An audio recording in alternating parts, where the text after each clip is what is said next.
The number one question beyond any other question that I get asked more often than any is, where do I find good people? How do I keep good people? Why are good people so hard to find?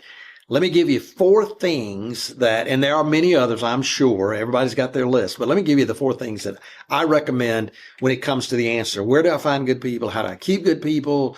What's wrong with all of the things that go on in that area? Number 1, if you're not doing assessments on your people, I'm talking about new hires. Now, if you've got people in the firm and you've never assessed them, it's a good idea to do that because you can coach them better. But assessments are so good today. Pre-employment assessments tell you so much you cannot know. I don't care how long you interview them. I often say, if you hire someone and I call you back in about 24 months, I'm going to hear 1 of 3 answers. One is they quit. They didn't like us. Number 2, we had to fire them because we didn't like them. That doesn't happen often. What I often hear is they're still here and we kind of wish we'd known some of this before because we could have sure had a better 2 years. So assessments help solve that problem. Number 2, and I know this sounds like it's kind of a checking the box.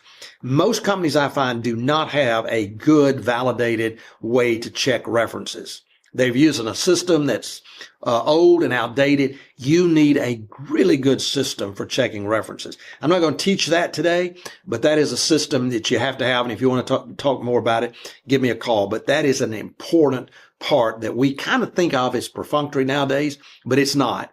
In fact, it is more important than ever.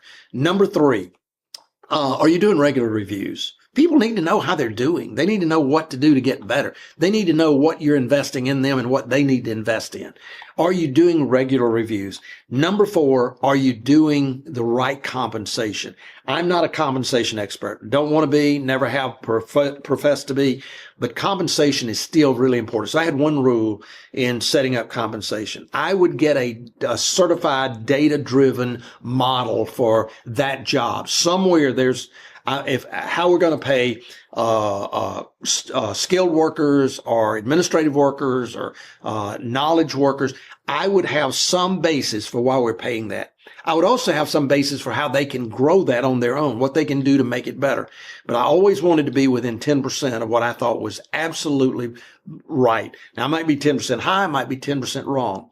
The reason I say that is because if they come to me and say, hey, I've got a better opportunity, I've got more opportunity, I need to make more, I want to, number 1, tell them how to make more. Number 2, if they've got an offer that's more than 10% of what I'm paying them, I probably know that I need to let them go ahead and take that opportunity because it'd be better for them. But there's a lot to be said about compensation, but those are 4 things that I would tell you. The last and most important thing is most companies do not want to go to the problem, go to the trouble, go to the effort to constantly be recruiting. They just don't.